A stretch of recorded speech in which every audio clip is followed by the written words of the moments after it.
आइए दोस्तों, मैं आप लोगों को बताता हूँ विवाह विच्छेद तलाक के लिए किन किन आधारों पर आवेदन पत्र दिया जा सकता है। यदि विवाह के पक्षकार में से पति या पत्नी से भिन्न किसी व्यक्ति के साथ स्वेच्छा मैथुन किया, आवेदक के साथ क्रूरता का व्यवहार दूसरे पक्ष द्वारा किया है। क्रूरता की कोई परिभाषा अधिनियम में नहीं है, किंतु यह एक ऐसा आचरण है जो दूसरे पर बुरा प्रभाव डालता है। क्रूरता मानसिक या शारीरिक जानबूझकर या बिना जाने की जा सकती है। पत्नी से पति द्वारा दहेज की मांग करना, एक दूसरे के साथ कठोर रूखा व्यवहार करना, एक दूसरे के साथ गंदे शब्दों का प्रयोग करना, पत्नी को पति द्वारा बांझ कहना, चरित्रहीनता का आरोप लगाना, एक दूसरे पर निराधार दुर्भावनापूर्ण झूठे अपमानजनक आरोप लगाना,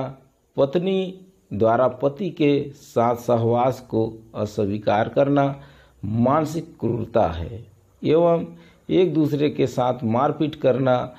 चोटग्रस्त करना शारीरिक क्रूरता है। आवेदक का दूसरे पक्ष ने कम से कम 2 वर्ष निरंतर परित्याग कर दिया हो, दूसरे पक्ष ने धर्म परिवर्तन कर लिया हो और इस कारण हिंदू नहीं रहा हो, दूसरा पक्ष निरंतर या कुछ अंतराल में इस सीमा तक मानसिक विकार से पीड़ित रहा हो कि आवेदिका का उसके साथ रहना संभव न हो, दूसरा पक्ष उग्र असाध्य कुष्ठ रोग से पीड़ित हो, दूसरा पक्ष यौन रोग से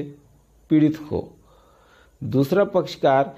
किसी धार्मिक पंथ अनुसार सांसारिक जीवन से संन्यास ले चुका हो,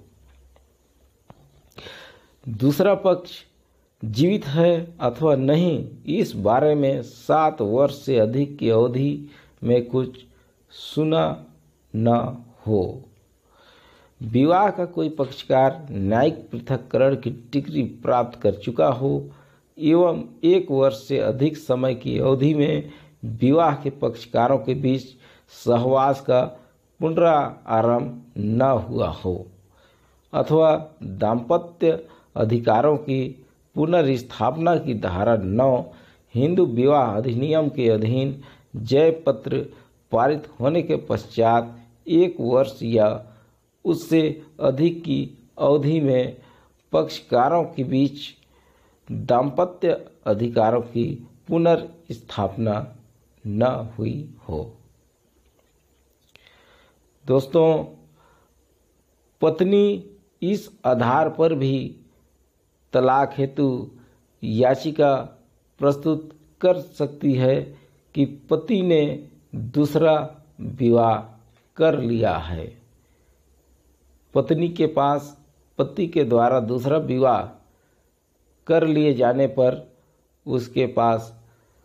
तलाक लेने का एक उचित कारण दर्शित होता है, सामने आता है और इन परिस्थितियों में तलाक के लिए माननीय न्यायालय के समक्ष याचिका प्रस्तुत किया जा सकता है।